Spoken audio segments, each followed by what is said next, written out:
Apresentar agora uma guia.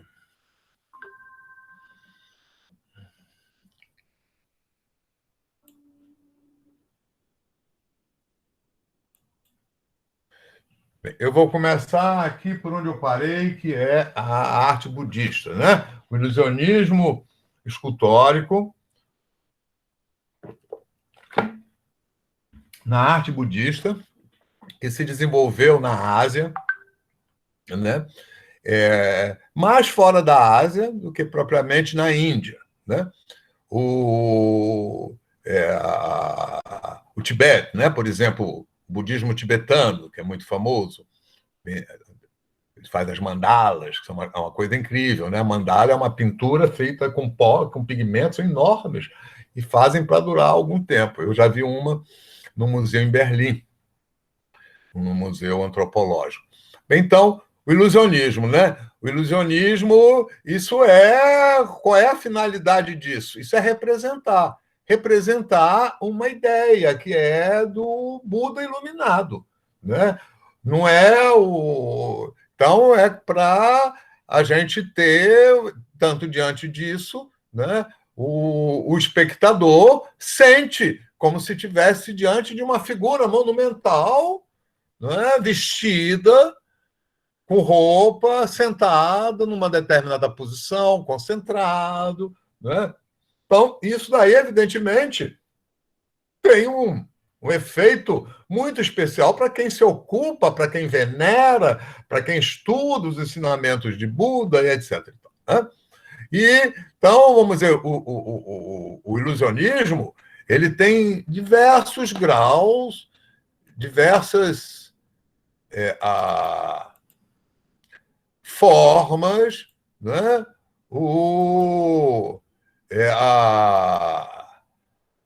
E é sempre isso, né? O ilusionismo é uma representação que procura se aproximar, né? Dos objetos reais, né? E a representação da escultura é algo, vamos dizer, a escultura, né? A figura da escultura é algo que está no nosso espaço. Se ela tem um tamanho grande, né, ou um tamanho comparável ao nosso, só pela forma, pelo tamanho, pelo peso, por ela estar ali, ela já mexe com a gente. Isso porque nós o tempo todo, se a gente está acordado e vivo, você está reagindo o tempo todo a todas as coisas. Né? Não dá para ficar, não se pode ficar indiferente. Né? Então, né, e uma coisa, né, a representação é sempre uma coisa simbólica, né? O ilusionismo, essa relação que tem, digamos, com a realidade através da forma, né? É uma relação não para mostrar a realidade, mas para mostrar algo além da realidade, algo muito superior. Né? Que tem um caráter coletivo em que a liberdade do artista tem uma certa liberdade. A gente está falando artista aqui, e mais propriamente seria de falar artesão. Né? Ele pode fazer variações, etc. e tal, tanto no uso de material, como também, né, na forma, só que isso funciona na base como? Né? Na base de encomendas de pessoas que já sabem o que querem. Né? Então, quem procura, quem encomenda uma imagem de Buda, não vai querer que o cara faça o Buda lá, ele invente. Não é? Não vai poder ser um artista contemporâneo que vai entrar no conceito de Buda. E vai. Claro, não é? Eu acho que está bem claro, né? O sentido do ilusionismo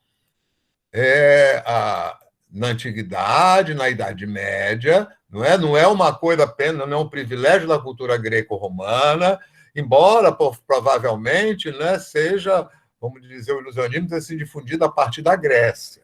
Né? Isso daqui tudo já é bem posterior, né? Aqui é na China, né? Aqui a gente vê o ilusionismo, isso daqui é uma estátua com diferentes pedras, né? Diferentes cores, então a roupa, né? O ilusionismo entra também na cor, só que a cor, o papel da cor no ilusionismo escultórico é muito pequeno, né? Mas aqui também, né? Eu acho que isso daqui é em terracota, o, e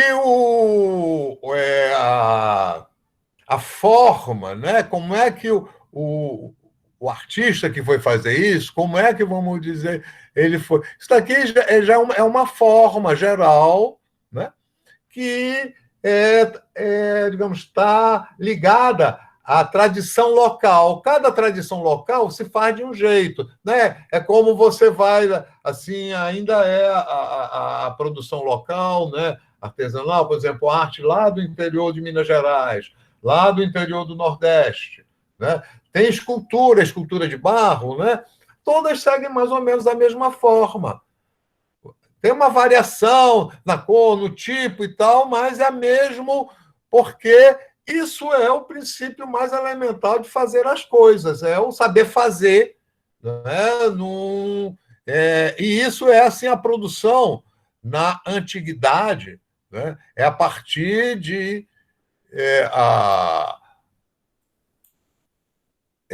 da prática, não é? Que se começa na infância ou muito jovem, né? Né, como em todos os casos, a escultura, como a pintura, ela é inseparável das construções. Né? Então, essas estátuas de Buda, elas estão ligadas às estupas. Né? É um tipo de templo que foi criado, né? Com o budismo veio uma série de inovações, inclusive, digamos, para a nossa relação com a arte. Né?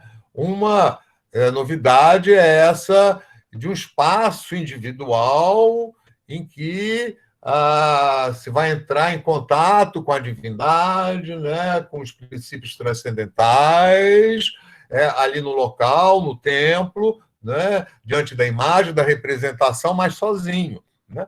Isso, essa coisa do sozinho, de concentrar sozinho, é uma coisa que vem aí do budismo, né?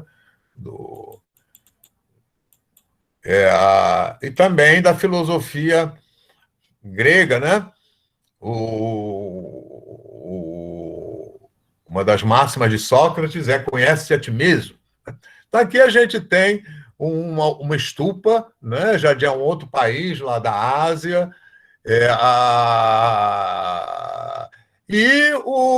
isso digamos, sintetiza, não é? A arte da antiguidade. Não é uma coisa como a arte hoje, vamos dizer, uma coisa do nosso cotidiano. A gente vive com arte 24 horas por dia, não é? E também o lazer. Não existe a noção de lazer e mesmo noção de individualidade, né? Então, isso daqui, você vê tudo, a arquitetura, não é?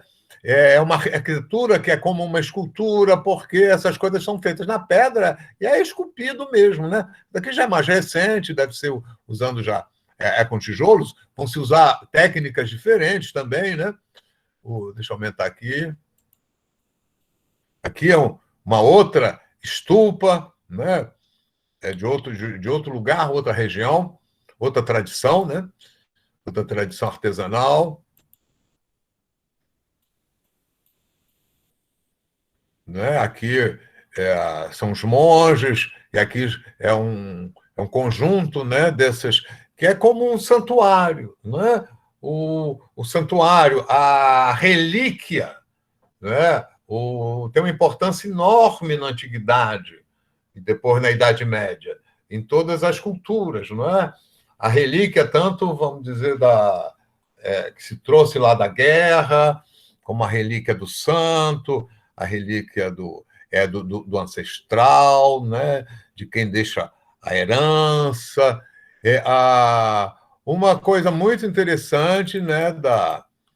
da arquitetura budista, que vai se desenvolver principalmente na China, né? Que aqui são diferentes tipos de estupa, que é uma estupa que parece um sino, né?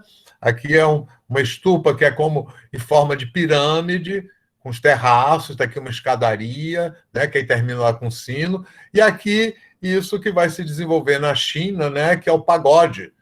É uma construção muito interessante, de vários andares, né? Que vai é a, isso tem a ver com são as tradições locais. Então, vamos voltar aqui. Deixa eu terminar essa aqui a apresentação. Vamos adiante. Espera lá. Agora vamos outra apresentação. Vamos agora aqui para a China, para o túmulo do imperador Qin, século III a.C., né? Em que a gente tem o ilusionismo escultórico, né? Com uma função religiosa e de imperial. Deixa eu aumentar aqui o zoom. Né? Isso daqui é uma das grandes descobertas do século XX, das maiores descobertas arqueológicas, talvez a maior arqueológica do século XX.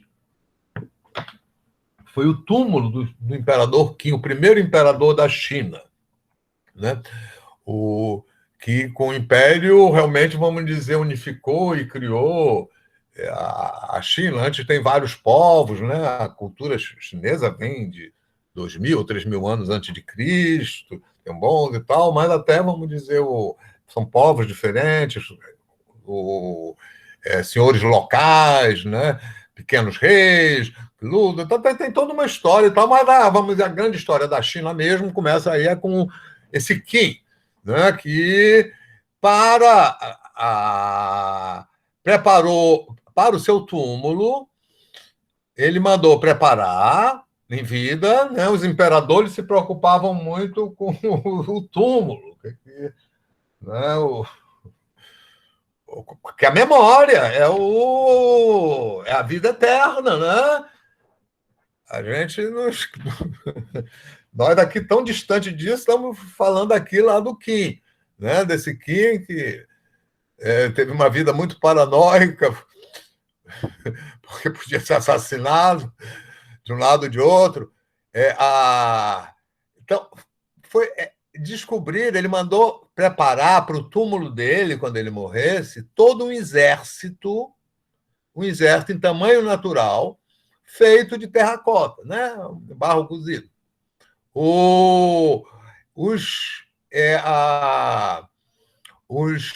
Esses soldados são chamados de Tianjian, eles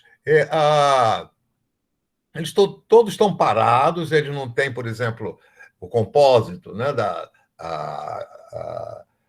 é uma coisa importante do ilusionismo grego, né, é uma perna mais para frente, inclinada. Então, isso dá uma ideia de movimento, de agilidade e tal. Não todos eles estão com as duas pernas paralelas, na mesma posição, eretos, né, assim, como é que chama? Lá entre os militares, eu não servi o exército, eu nem me lembro, não sei bem direito das coisas, né? Mas assim, prontidão, né? Todo mundo lá, durão. Assim, então eles estão todos acima, mas cada um está com a roupa e o penteado de acordo com o seu grau, né? Já um exército com oficiais de divisões diferentes, né? E os traços também fisionômicos, né, são diferenciados, são como se fossem individualidades. E além dos soldados, tem os cavalos, os carros puxados por cavalos, né? Então, são figuras muito expressivas, né? Esse daqui até, como ele está numa posição de combate, né? A perna também se move, né? Vai para frente, E aqui são outras visões, né? Isso, evidentemente, tem uma função religiosa.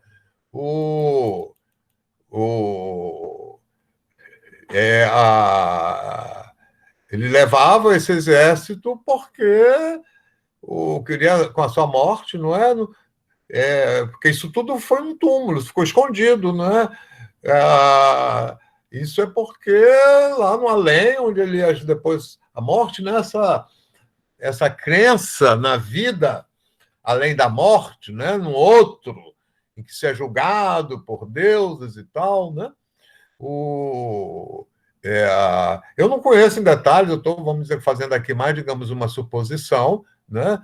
Mas isso, evidentemente, tem uma razão religiosa, né?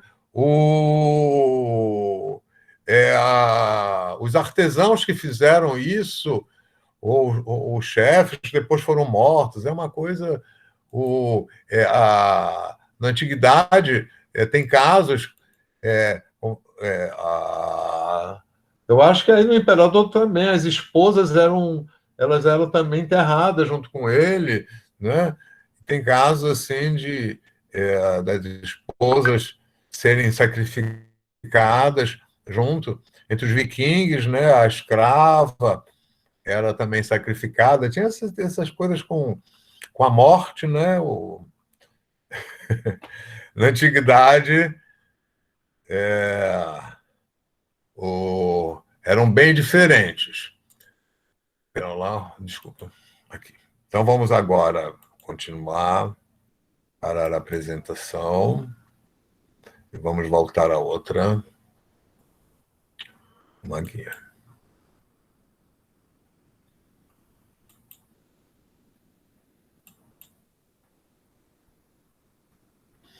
Bem, então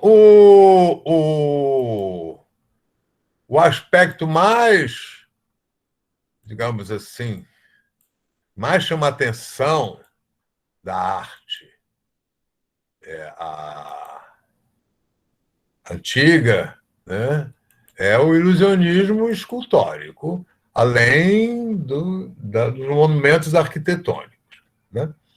E agora vamos, né? Então, assim, o ilusionismo escultórico, eu acho que eu deixei bem claro, não é? Ele não tem nada a ver com realismo, né? É uma representação de ideais de um outro mundo ou de ideais do poder, né? Então, é o imperador idealizado. Se a mãe do imperador, essa imperatriz, ela também é idealizada, não é para mostrar como ela é. Faz parte, por exemplo, disso todo a coisa que não se pode fugir, né? Então, a representação do rosto, do sorriso, tem medidas, tem toda, vamos dizer, uma fórmula. Mas vamos agora, e o que eu quero destacar, se destaco sempre, se tem que ficar, né? Essa junção de arquitetura, escultura e pintura. E a arquitetura é uma espécie de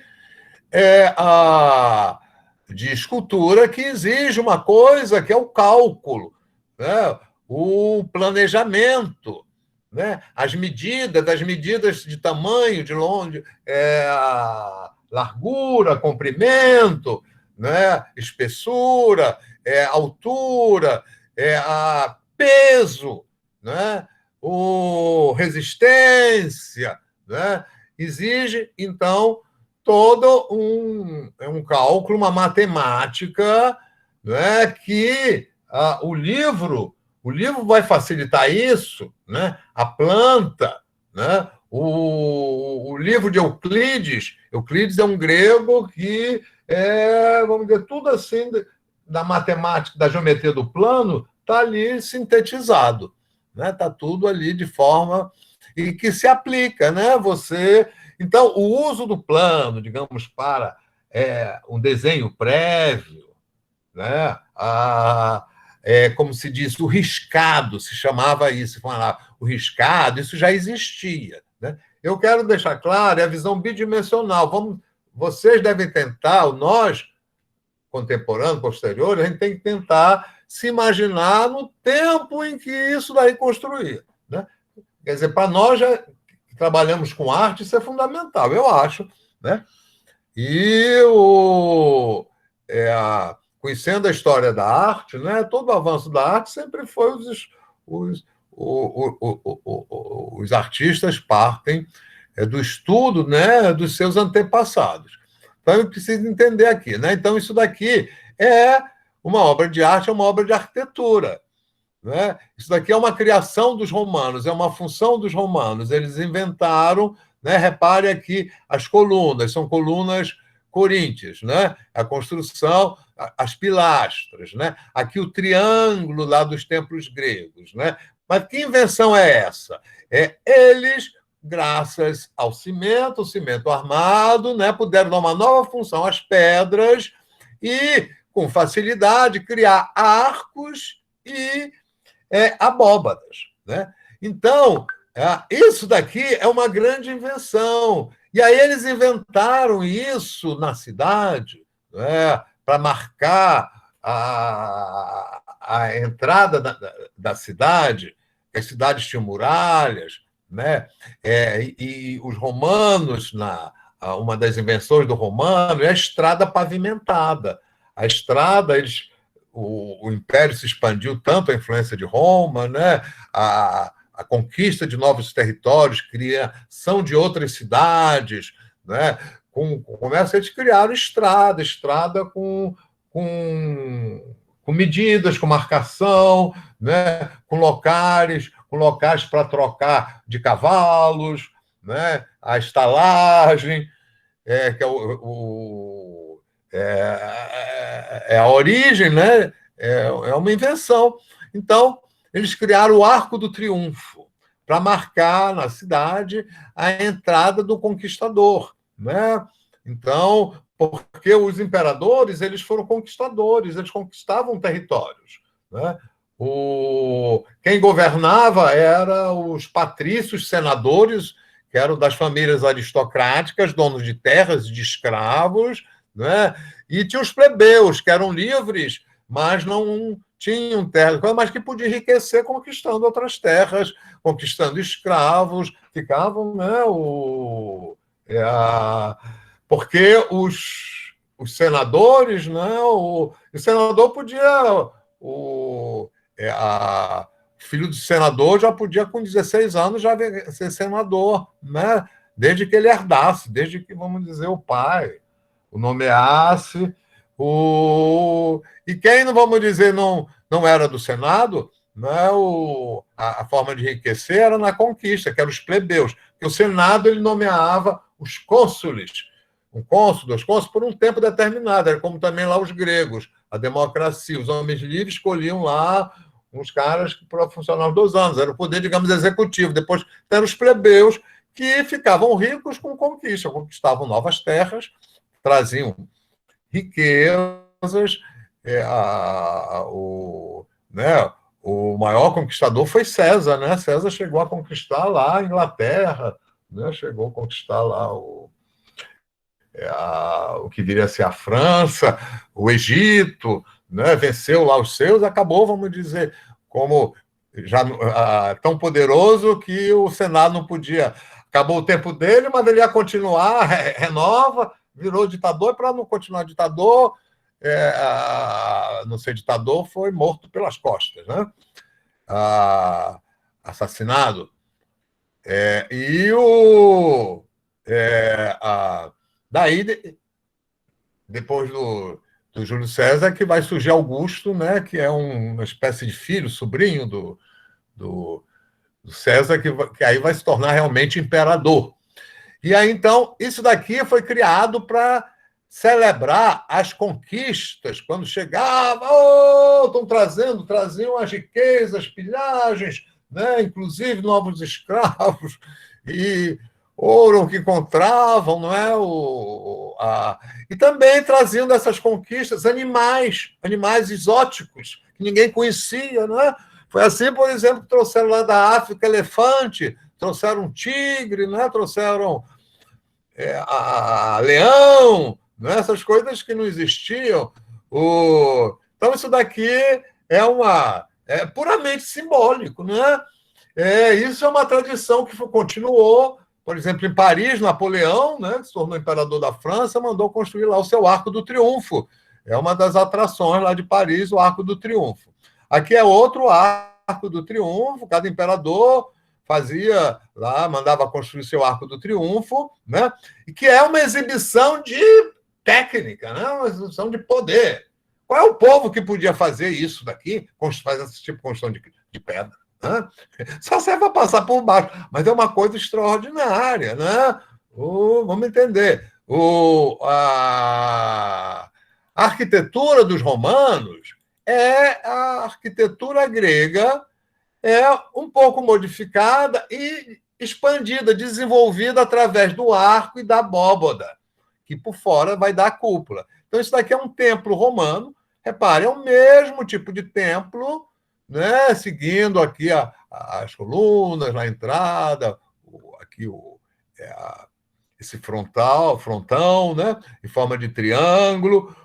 Aqui tem uma diferença que os templos gregos são poucas, a escada é pequenininha, são poucos degraus, né? E os degraus acompanham todos os lados. Aqui não, aqui são muitos degraus e é só para uma entrada. Então, aqui, vamos dizer, privilegiou-se a entrada principal. É uma modificação, né? Mas é a mesma estrutura. Isso é muito importante, porque isso é uma forma de pensar o fazer, como fazer as coisas. Você parte já de um modelo que você conhece, que sabe, né? A encomenda vem daí, e aí se faz adaptações. Isso foi a regra até o Renascimento. Com o Renascimento, isso vai alterar, porque vai surgir o desenho 3D, né? Baseado na observação. Então, aqui um templozinho romano, né? Mas isso, vamos dizer, de ser circular, isso já existia também na cultura grega. É um refazer, mas isso vai ser importante porque quando, com a cristianização do Império, né? Que é já no final do Império, quando o cristianismo se torna a religião oficial, né? Então vai surgir o batistério, vai surgir vai se criar um novo tipo de construção baseado numa construção romana, que vai ser a Basílica Cristã. A Basílica Romana é um prédio tipo mercado, né? Que vai virar vai ser adaptada, vai ser modificada essa basílica romana para ser a basílica cristã, acrescentando uma cúpula, né? Isso vai ser em Bizâncio. Essas primeiras basílicas ainda estão. Bizâncio é hoje Istambul, né? Então, Istambul é uma atração turística de Istambul. Essas basílicas depois foram transformadas em mesquitas, mas as construções estão lá. Então, isso daqui Roma, né? Foi a cidade na antiguidade que mais se desenvolveu, mais cresceu, chegou, vamos dizer, ao seu limite máximo, passou a ter grandes problemas de incêndio sanitários, porque as construções, digamos, oficiais, as construções públicas, elas eram de pedra. Né? Isso daqui é uma reconstituição do centro de Roma, do Fórum de Roma. Né? Então, reparem, aqui tem um templo que é o mesmo formato do templo grego, né? Mas daqui já vão ter outros edifícios. Aqui, por exemplo, isso daqui é uma basílica, né? Em que essa estrutura ela vai ser ampliada, né? Através de arcos, com os arcos. Então, vão ser criadas arcadas, né? Um segundo andar, né? Mas reparem, aqui é a mesma forma do templo grego, aqui tem outro templo grego, né? Mas aí isso daqui vai ser expandido, né? Aqui é uma reconstituição, né? no computador, aqui na forma do templo grego, o templozinho pequeno, né? Mas daqui Também, mas daqui você já tem uma outra construção, que é uma basílica, né? Já um outro tipo de construção. Aqui na basílica já tem os arcos, né? As arcadas. Então, é uma expansão. Isso daqui é uma outra visão, né? Isso daqui é aqui, né? A utilização é também no Fórum Romano, né? Isso tudo já é uma reconstituição, porque o Fórum Romano é só ruínas. As ruínas estão lá em Roma, no centro de Roma. É impressionante a gente estar lá, né? Você vê as colunas quebradas, os pedaços de coluna, você imaginar que aquilo tudo era feito e carregado à mão, né? Tudo era no cinzel, era tudo esculpido, né? Então, aqui já é um outro prédio, né? Reparem como isso tem a ver já com as construções da era moderna, porque o Renascimento vai voltar a isso daqui, né? Como isso está em tantas construções que a gente vê por aí, essas arcadas, né? Aqui, isso daqui é a própria arquitetura grega, né? E as colunas gregas eram de 3 tipos, ele vai acrescentar mais uns 2 tipos diferentes de coluna, né? Aqui, isso daqui é o verdadeiro Fórum Romano, como é que está hoje, né? Está aqui um Arco do Triunfo, que ainda se constitui, né? Aqui os restos dos templos, restos do Fórum, as ruínas, né? Aqui já é construção da época do Renascimento. O Renascimento vai retomar esses princípios arquitetônicos, né, de beleza arquitetônica, de proporção, de racionalidade, que tem a ver com Platão, né?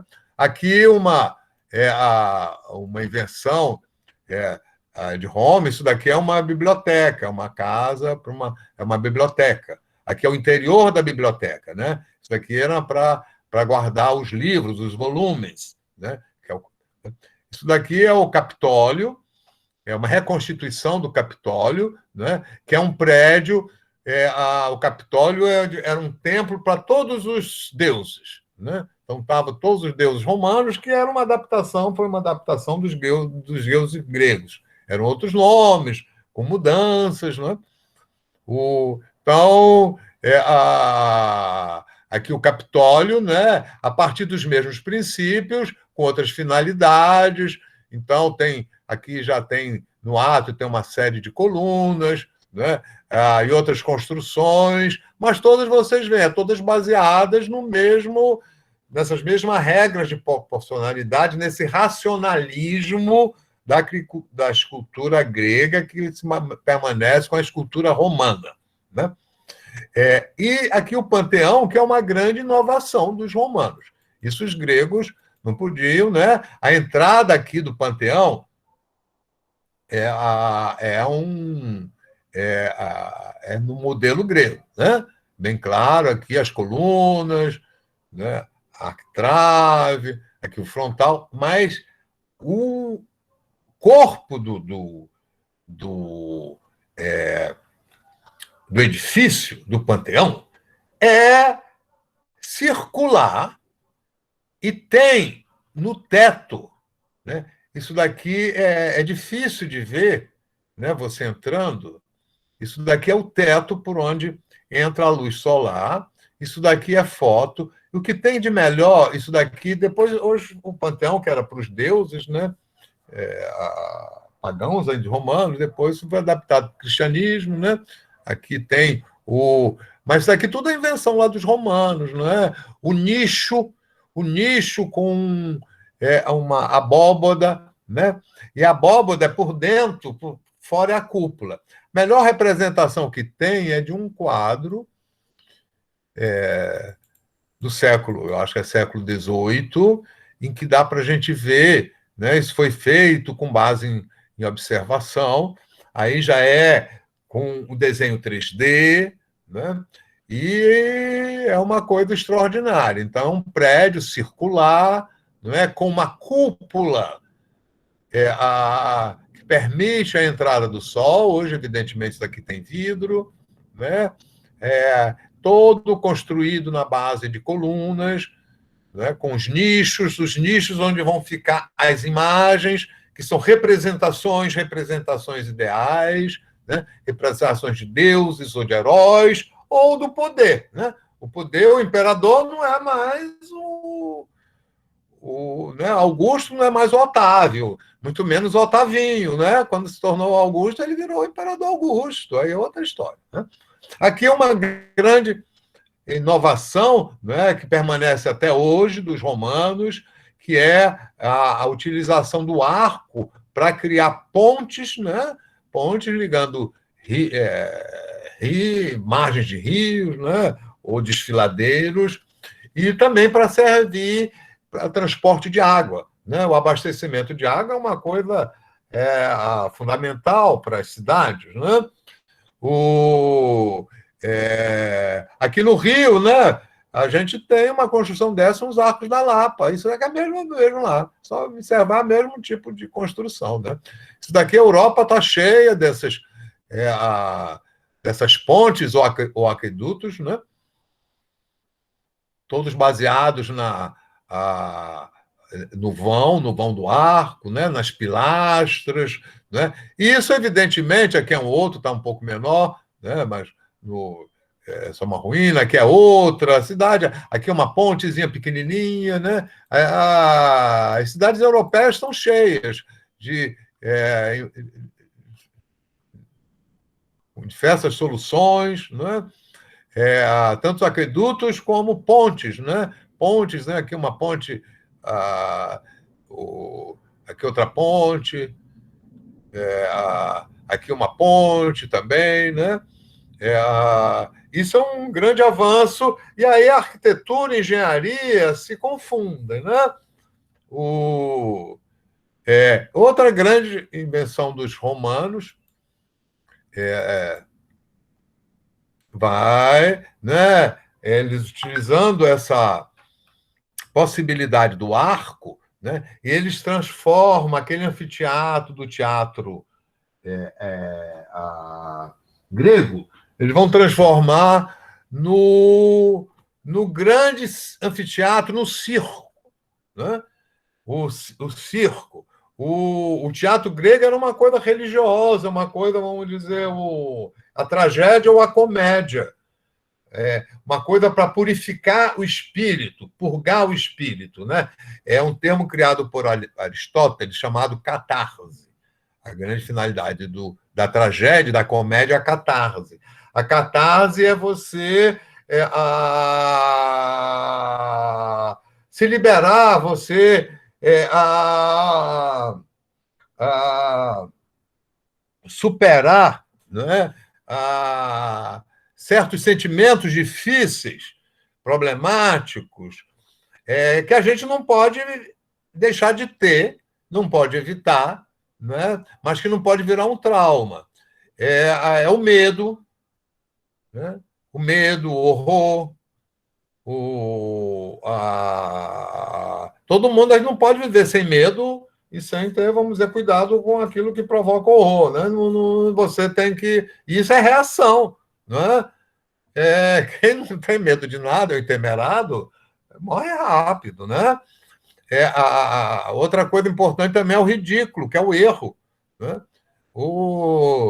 A gente não pode evitar de errar. Né? Escorregar, cair, é um tombo, todo mundo ri, é um ridículo. Né? E são coisas desagradáveis, o medo, né? A ansiedade, a perda. Então, a tragédia e a comédia, né, vão purificar o espírito através do choro. Você vê aquela coisa trágica, né? A morte, a violência, aquilo que, vamos dizer, a tristeza. Você chorando, aquilo alivia, aquilo passa. Não, porque a gente não pode, são mecanismos de defesa. Né? A mesma coisa o ridículo, o erro e tal. Então, através do riso, a gente supera. É a comédia. Né? E os romanos acrescentaram a isso o espetáculo de luta entre animais, de luta entre seres humanos, homens, e dos homens com os animais. Então, eles criaram o circo romano. Né? O Coliseu é o melhor exemplo, fica em Roma, é uma coisa extraordinária, ele, em grande parte, está ainda de pé, né? fazem-se espetáculos lá, né? O, então, eles inventaram, né? E o que deu mais, vamos dizer, o maior sucesso de público foram os gladiadores, né? Os gladiadores que eram como jogadores de hoje, eram famosos, vendidos, trocados, só que no, a sociedade é diferente, né? Os gladiadores, o jogador já por livre espontânea vontade, né? O cara é jogador, gladiador não, geralmente era obrigado, era prisioneiro de guerra, era escravo, mas alguns famosos conseguiram a liberdade, né? Daqui é um plano, né? Uma maquete de um circo, né? Isso daqui é uma pintura do século XIX que mostra aí um espetáculo, né, dos gladiadores, né? Isso serviu também para a perseguição dos cristãos, né, como condenação. Mas a coisa do gladiador teve um imperador que ele, para se ganhar o apoio do popular do povo e ser famoso, ele se tornou gladiador, só que ele melou, né? Ah, o, ele treinou com o melhor gladiador, mas na hora que ele ia para lutar, ele secretamente o seu oponente, né, com quem ele ia lutar, ele dava o oponente levava uma espada cega, uma espada que não feria. Então ele sempre acabava ganhando. E aí a multidão entrava em glória. Oh, ele, só que o professor descobriu e outras pessoas, aí a fraude, ele acabou sendo assassinado, né? Cômodo. Isso daqui são ruínas, e esses estádios, né, chamar assim, isso vamos dizer, é a origem do nosso estádio, né? Tem a ver com. Lembra que o Maracanã, né? O Maracanã tem essa estrutura, né? Só que aí aqui já vai ser para outras finalidades, né? Vai ser vão ter outras variações. Mas então esses circos, né, esses estádios, esses anfiteatros, eles foram criados em muitos lugares. Isso daqui é na França, em outras cidades, né? Bem, aqui é a Basílica, que eu já falei. Isso daqui é a Basílica Romana, é uma espécie de mercado que servia também para assembleia, para tribunal, né? Aqui é uma outra vista com 2 andares, as arcadas, né? Aqui já é o interior de uma basílica, porque esse tipo de construção é que foi usado quando Constantino, o rei o imperador Constantino, torna o cristianismo a religião oficial do império. Então, ele vai construir uma nova capital, uma nova Roma, onde era Bizâncio, que ficou continuando sendo chamado de Bizâncio, e que ele divide o império, essa nova capital, essa nova Roma, Bizâncio, é o Império Romano do Oriente, que vai continuar, né? E aí ele encarrega, né, os construtores de criarem um novo tipo de templo, vai ser baseado na Basílica, vai ser criada a Basílica cristã, né? Isso daqui é o interior, então que vai ter diferença, vai ter acréscimos, né? Vai se acrescentar uma abóbada lá no final, né?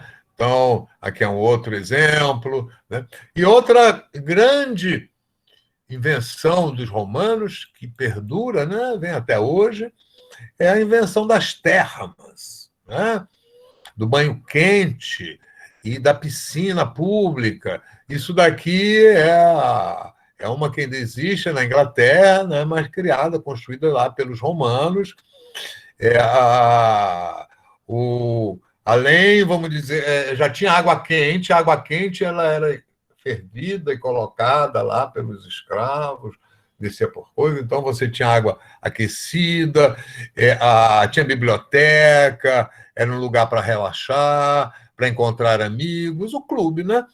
O clube social, com piscina, termas, né? E as termas continuam. A tradição, por exemplo, na Turquia ainda tem, lá se chama banho turco, mas é a terma que o romano, né? Porque a Turquia era onde era Bizâncio, que era o Império Romano do Oriente, né?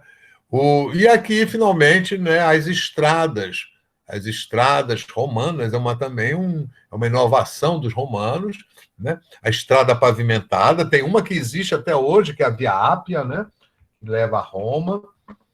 É daí que vem também o ditado, né? Todos os caminhos levam a Roma. Porque não foi só uma estrada, eles criaram todo um sistema de estradas, né? Estradas pavimentadas de pedra, né? Tão bem feitas que resistem até hoje, né? Isso daqui é a beira da estrada, né? Então tinha pontos para parar na estrada, aqui a estrada, né? Continua, né? Isso daqui é uma marca. Uma marca é para você se orientar, né? É, é o antepassado da placa de sinalização da estrada, né? Então, isso daqui é uma sinalização em que você tem símbolos, reparem, são letras do alfabeto latino, né? Que vem do alfabeto grego, e não tem pontuação, mas segue, né, a orientação, e aí toda escrita, né, é um código. Como é que você lê? Da direita para a esquerda, da esquerda para a direita, né? Repare aqui que só tem, quase tudo só consoante, né? Mas tem o A também, tem o E.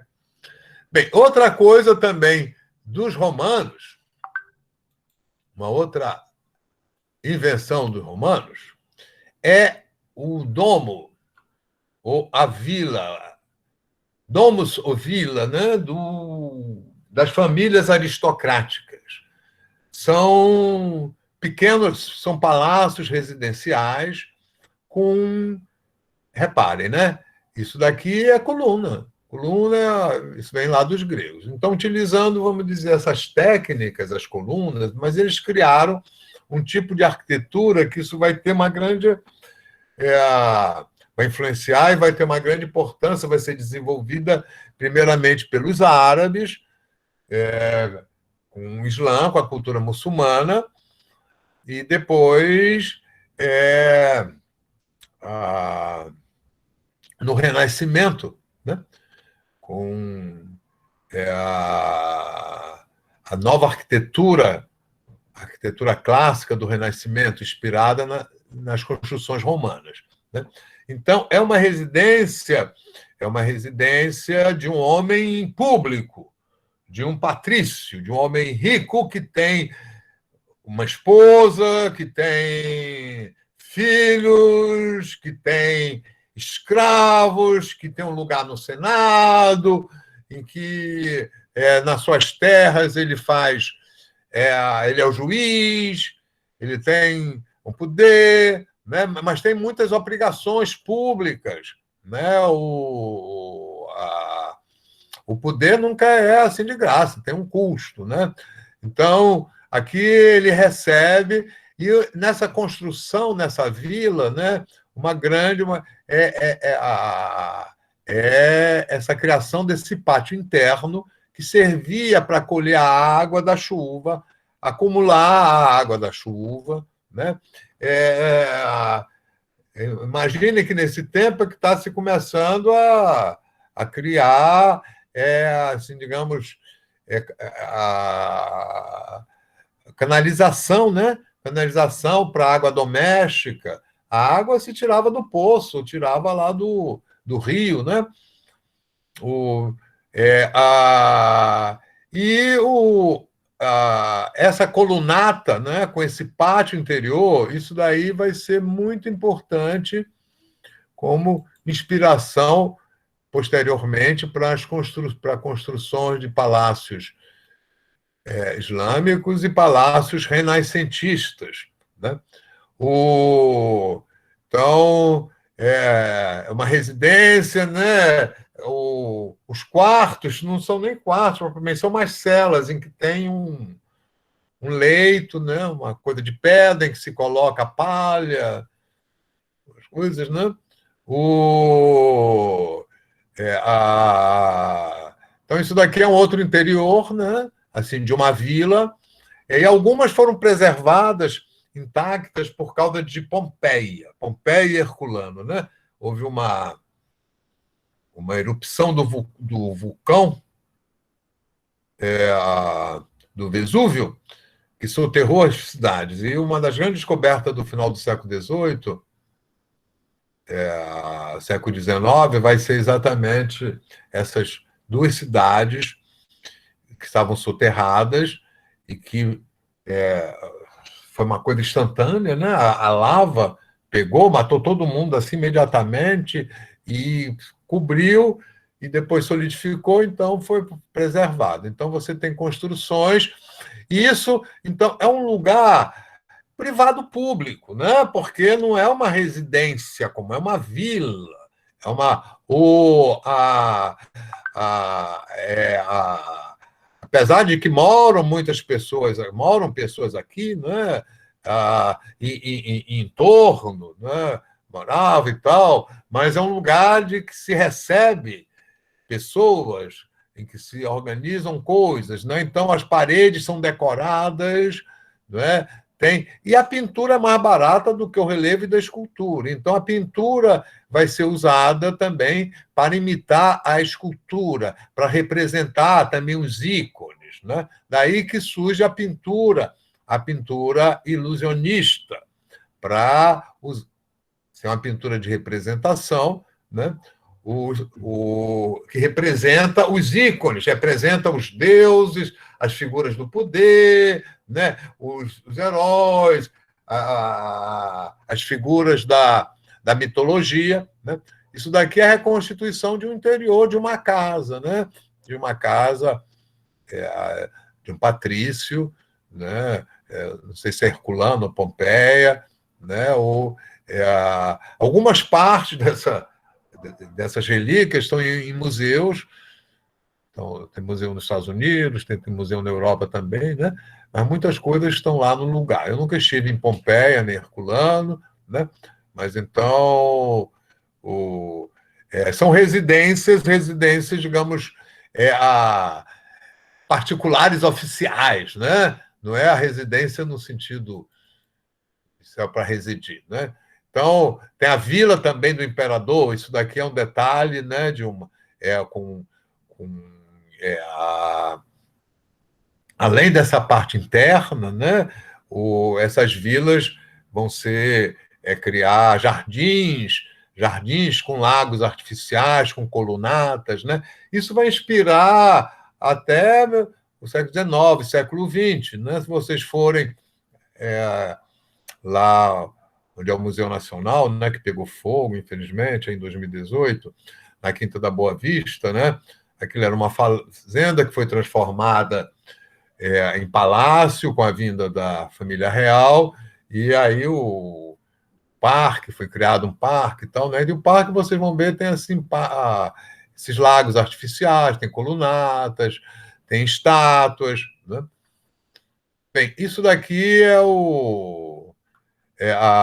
o Império Romano, daqui, o Império Romano marca